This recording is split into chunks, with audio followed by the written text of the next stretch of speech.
अस्मत्गुरुसमारम्भां यतिशेखरमध्यमां लक्ष्मीवल्लभपर्यन्तां वन्दे गुरुपरम्पराम् ஆழ்வார்கள் வாழி அருளிச் செயல் வாழி தாழ்வாதுமில் குறவர்தாம் வாழி ஏழ்வாறுமுய்ய அவர்கள் உரைத்தவைகள் தாம் வாழி செய்யமறை தன்னுடனே சேர்ந்து அகலகில்லே நிறையுமென் அலர்மேல் மங்கை உரைமார்பா நிகரில் புகழாய் உலகம் உன்னுடையா என்னையாழ்வானே நிகரிலமரர் முனிக்கணங்கள் விரும்பும் திருவேங்கடத்தானே புகழொன்னில்லாவடியேன் உன் அடிக்கீழமர்ந்து புகுந்தேனே அகில புவன ஜன்மஸ்தேம பங்காதிலீலே வினத விவிதபூதபுராதரக்ஷைகதீக்ஷே ஸ்ருதிசரசி விதீப்தே பிரம்மணி ஸ்ரீனிவாசே பவது மம பரஸ்மின் சேமுழி பக்திரூபா. ஸ்ரீ விஷ்ணு சஹஸ்ரநாம ஸ்தோத்திரம் மகாபாரதத்திலே மிக முக்கியமான பகுதியாக பார்க்கப்படுகிறது. பீஷ்மாச்சாரியர் தர்மங்களுக்குள்ளே உயர்ந்த தர்மமாவது பகவானுடைய திருநாமங்களை சொல்லுதல் தான் என்று சொல்லி ரிஷிகளாலே சொல்லப்பட்ட பகவானுடைய திருநாமங்கள் ஒரு 1000 திருநாமங்கள் அவற்றை எடுத்து உபதேசிக்கிறார் பீஷ்மர் தர்மபுத்திரருக்கு. திருநாமங்களெல்லாம் பகவானுடைய பெருமைகளை பல்வேறு விதங்களிலே நன்றாக எடுத்து காட்டும்படியாக இருக்கிறபடியினாலே அந்த திருநாமங்களுக்கெல்லாம் வெவ்வேறு சித்தாந்தத்தைச் சேர்ந்த ஆச்சாரியர்களும் கூட மிக அற்புதமான விளக்கங்களை அருளி செய்திருக்கிறார்கள். அதிலே இன்றைய தினம் 892வது திருநாமம் அக்ரஜஹா என்கிற திருநாமத்தை பார்க்கிறோம். இந்த அக்ரஜஹா என்கிற திருநாமத்திற்கு முதலிலே ஆதிசங்கர பகவத்பாதர் காட்டுகிற அர்த்தம் மிகவும் சுருக்கமாக காட்டுகிறார்.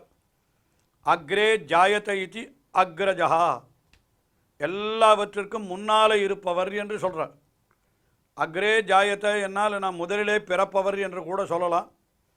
அதாவது அதை இன்னும் கூட விவரிப்பது போல சத்யசந்த தீர்த்தர் இதை இப்படி காட்டுகிறார். அதையும் சேர்த்து நாம் கொள்ளலாம்.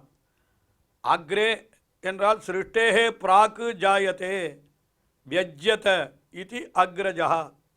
சிருஷ்டிக்கும் முன்னாலே எல்லா வஸ்துக்களும் படைப்புக்கப்படுவதற்கு முன்னாலே தம்மை வெளிப்படுத்தி கொள்ளுபவர். இவனுக்கு பிறப்பு என்பது கிடையாது.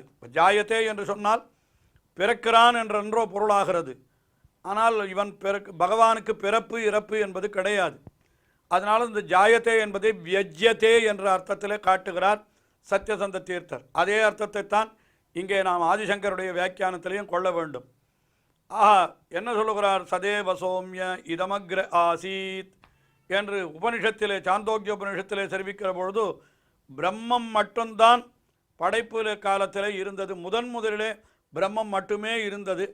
அப்புறம் தது ஐக்ஷத பகுஸ்யாம் பிரஜாயேய என்று நான் பல வஸ்துக்களாக ஆகக்கடவேன் என்று சங்கல்பித்தது பல வஸ்துக்களாக விரிந்தது என்று மேலே போகிறது. ஆக படைப்புக்கெல்லாம் முன்னாடி, எல்லாவற்றையும் படைப்பதற்கு முன்னாடி முதல்ல இருந்தவன் பகவான் ஒருத்தன் தான், பிரம்மம் ஒன்றுதான் என்று சொல்லப்பட்டிருக்கிறபடியினாலே அவனுக்கு அக்ரஜஹா என்று பெயர் என்று இப்படி ஆச்சாரியர்கள் இருவருமே, அதாவது ஆதிசங்கர பகவத்பாதர் சத்யசந்த தீர்த்தர் ஆகிய இருவரும் இந்த அர்த்தத்தை காட்டிவிட்டார்கள்.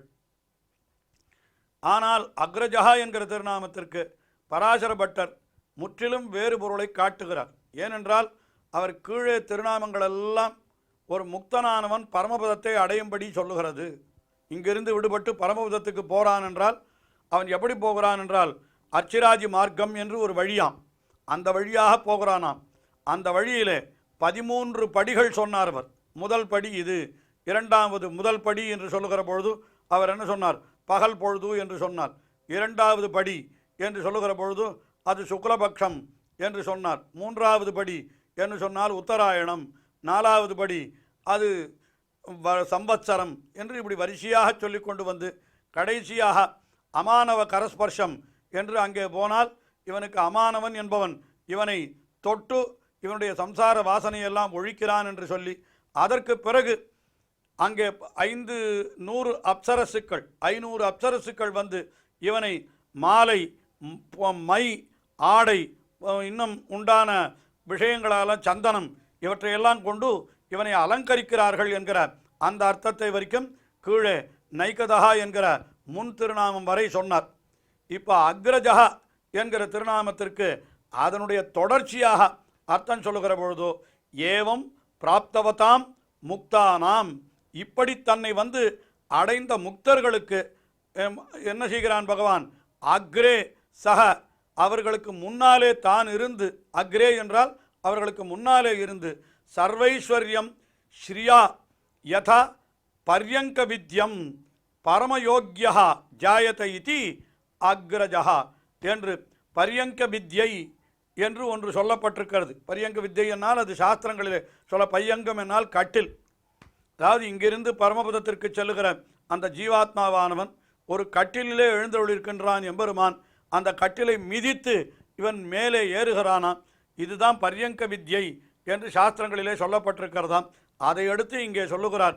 அப்படி ஏறுகிற பொழுது அவனுக்கு என்ன பண்ணுகிறான்னா, எல்லா செல்வங்களும் நிரம்பிய சுகரூபமாக அவனுக்கு சேவை சாதிக்கிறான் பகவான்.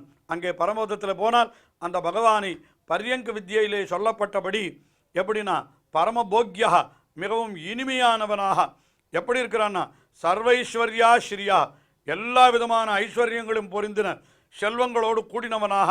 அப்படி அக்ரே ஜாயத, அவனுக்கு அங்கே முன்னாலே காட்சியளிக்கிறான் பரமபதத்திலே எம்பெருமான் என்கிறபடியினாலே இவனுக்கு அக்ரஜா என்கிறது திருநாமம் என்று அந்த அர்த்தத்தை காட்டினார். அதற்கு அடுத்தபடியாக 893வது திருநாமம் அனிர்விண்ணஹா என்கிற திருநாமம். அதாவது நிர்வேதம் என்கிற சப்தத்திற்கு துக்கம் என்பது பொருள். அனிர்விண்ணஹா என்றால் துன்பம் இல்லாதவர் என்பதுதான் பொருள். இதுதான் நேரடியான பொருள். ஆனால் அதைத்தான் ஆதிசங்கர பகவத்பாதர் விரித்து காட்டுகிறார், விவரித்து காட்டுகிறார். என்ன காட்டுகிறார்? அவாப்த சர்வகாமத்வாத் அப்ராப்தி ஹேத்வபாவாத் நிர்வேதா அஸ்ய ந அஸ்தி இது அனிர்விண்ணஹா. அவாப்த சமஸ்த காமன் என்ன? எல்லா விருப்பங்களையும் ஏற்கனவே அவன் பரிபூர்ணமாக அடைந்து விட்டிருக்கிறான். பகவானுக்கு அப்ராப்தி ஹேத்து அபாவா, இனிமேல் அடைய வேண்டியது என்று எதுவுமே கிடையாது. நமக்கு அப்படி அல்ல. பல வஸ்துக்கள் இன்னும் அடைய முடியவில்லையே என்று நாம் ஏங்கிக் கொண்டிருக்கிறோம். ஆனால் பகவானுக்கு அப்படி அடைய முடியவில்லை என்று ஏங்கக்கூடிய வஸ்து என்று எதுவுமே கிடையாது. அவாப்த சமஸ்த காமத்வாத் அப்ராப்தி ஹேத்து அபாவாத், அதாவது அடையவில்லை என்ற விஷயமும் அவனுக்கு கிடையாது. அப்படி இருக்கிறபடியினாலே அவனுக்கு நிர்வேதம், இந்த வருத்தம் என்கிறது சிறிதும் கிடையாது. எதிலுமே வருத்தம் கிடையாது. நமக்குத்தான் வருத்தம், ஐயோ இதை அடைய முடியவில்லையே, அதை அடைய முடியவில்லையே என்ற வருத்தமெல்லாம் இருக்கிறது. ஆனால் பகவான் எல்லாம் நிறைந்திருப்பவனாகையாலே இனிமேல் அவனுக்கு அடைய வேண்டியது எதுவுமே இல்லாதபடியினாலே எந்தவித வருத்தமும் இல்லாதவன் பகவான் என்று அந்த அர்த்தத்தை காட்டினார்.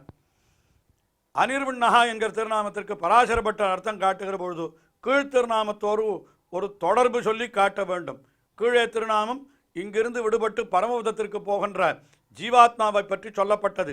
அவன் அர்ச்சிராஜ் மார்க்கத்தாலே சொல்லி 13 படிகளை சொல்லி அதற்கு பிறகு அவனுக்கு அந்த அப்சரசுக்களெல்லாம் அமானவ கரஸ்பர்ஷம் அவனுக்கு ஏற்பட்டு இந்த சம்சாரத்தினுடைய தொடர்பு நீங்கி விடுகிறது. அதற்கு பிறகு அப்சரசுக்கெல்லாம் அவனை நடுவில் அலங்கரிக்கிறார்கள். அதற்கு பிறகு அமானவ எல்லாம் ஆன பிற்பாடு அவனுக்கு பரமபதத்திலே தானே எல்லா விதமான அனுபவத்தையும் கொடுக்கும் இனியவனாக எழுந்துள்ளிருக்கிறான் என்று சொன்ன உடனே இப்படி ஒரு ஜீவாத்மாவை பரமபதத்திற்கு ஏற்றிவிட்ட பிற்பாடு அவனுக்கு ஒரு துக்கம் தீருகிறது என்பது போல அர்த்தம் சொல்லுகிறார். அனிர்விண்ணஹா, அதாவது என்ன, நாம் சம்சாரத்தில் உழன்று கொண்டிருந்தால் ஐயோ நம்முடைய பிள்ளை இப்படியெல்லாம் கஷ்டப்படுகிறானே என்ற துக்கம் அவனுக்கு இருக்கிறது போலும். அந்த துக்கம் எப்பொழுது நீங்குகிறது என்னால் இந்த ஜீவாத்மா பரமபதத்திற்கு சென்று அவனை அனுபவிக்க தொடங்குகிற பொழுதுதான் நீங்குகிறது. அதைத்தான் இங்கே சொல்லுகிறார் என்று பராசர பட்டர் கீழ்த்திருநாமத்தோடு சேர்த்து தொடர்பு படுத்தி அர்த்தம் சொல்லுகிறார். என்ன சொல்லுகிறார்? ஏவம் ஆசிரிதம் மகதா பிரணிதானேன, இப்படி தன்னுடைய அடியவனை மகதா பிரணிதானேன அவனுக்கு ஒரு பெரிய பரிசாக கொடுத்து, என்ன கொடுத்தான்னு கேட்டால் சம்சார கர்த்தாத்து உத்தாரிய ஆத்ம, என்ன சொல்கிறார்னா உத்தாரிய ஆத்மானம், இவனை சம்சாரமாகிற படுகுழியிலிருந்து அவனை மேலே எழும்படி செய்து ஆத்மானம் பிராபைய தன்னை அடையும்படியும் செய்து அதுக்கு மேலே தம் அசோச்சியம் பஷ்யன்னு அந்த ஜீவாத்மாவானவன் இப்பொழுது எந்த துக்கமும் இல்லாமல் இருக்கிறான் என்று பார்ப்பதனாலே அனிர்விண்ணகா தாம் துக்கமற்றவராக ஆகிறார். அதாவது நாம் கவலையோடு இருந்தால் அவனும் கவலையோடு இருக்கிறான், நமக்கு கவலை நீங்கினால் அவனுக்கும் கவலை நீங்குகிறது.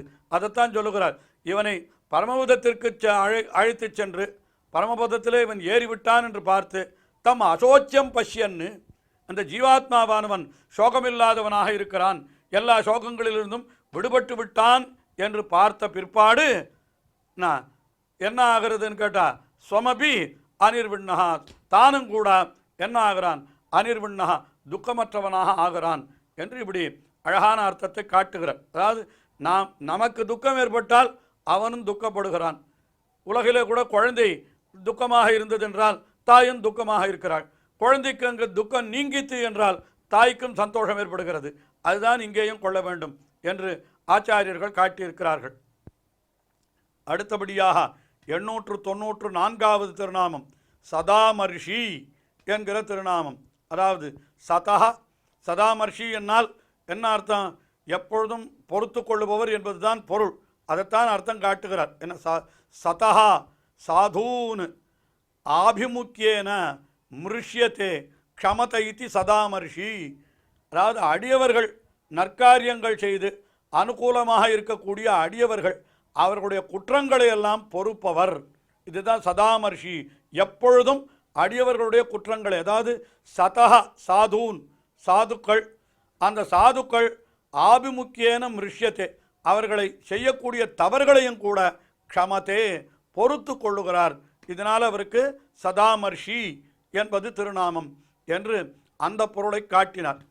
அதற்கு மேலே பராசர பட்டர் அவர் காட்டுகிற பொழுது இதையும் கீழ் திருநாமத்தோடு தொடர்ச்சியாக தொடர்பு படுத்தி அந்த அர்த்தத்தை சொல்லுகிறார். இப்பொழுது ஜீவாத்மா பரமபதத்திற்கு சென்றான். பரமபதத்தில் அந்த பரியங்க வித்தியிலே சொன்னபடி எம்பெருமானை அனுபவிக்கிறான். அவன் துன்பமெல்லாம் இல்லாதவனாக இருக்கிற அவனை பார்த்து தாமும் ஆனந்தப்படுகிறார் பகவான் என்று சொன்னார் அல்லவா. அதற்கு மேலே என்ன பண்ணுகிறான், இந்த ஜீவாத்மா தொடர்ந்து பகவானுக்கு கைங்கரியம் பண்ணி கொண்டே இருக்கிறானாம்.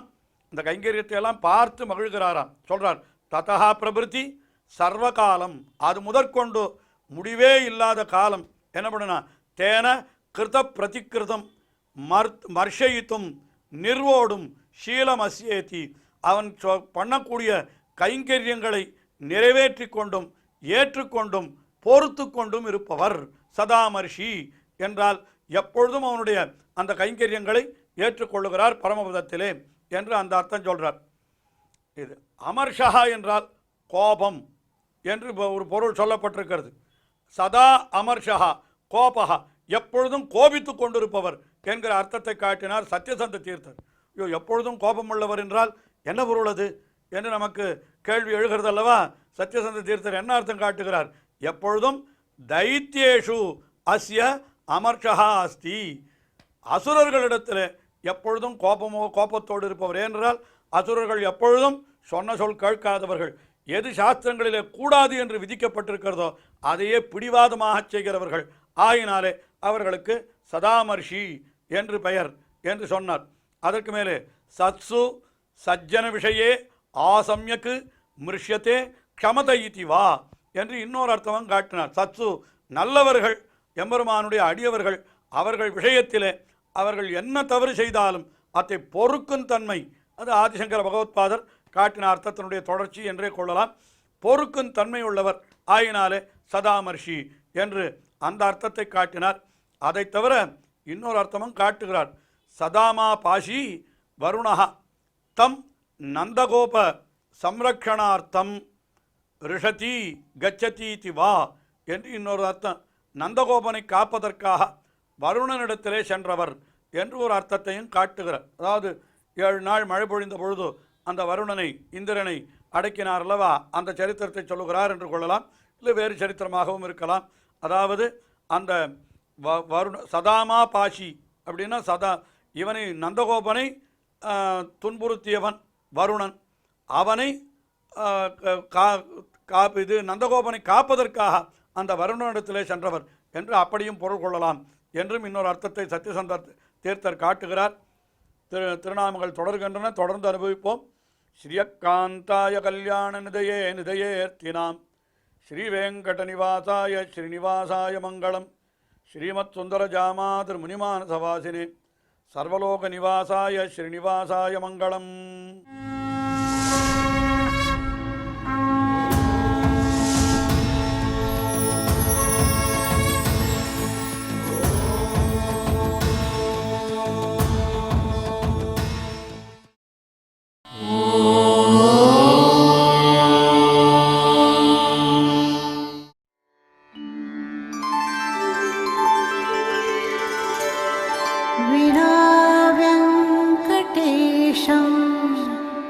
ननाथो ननाथः सदा वेङ्कटेशं स्मरामि स्मरामि.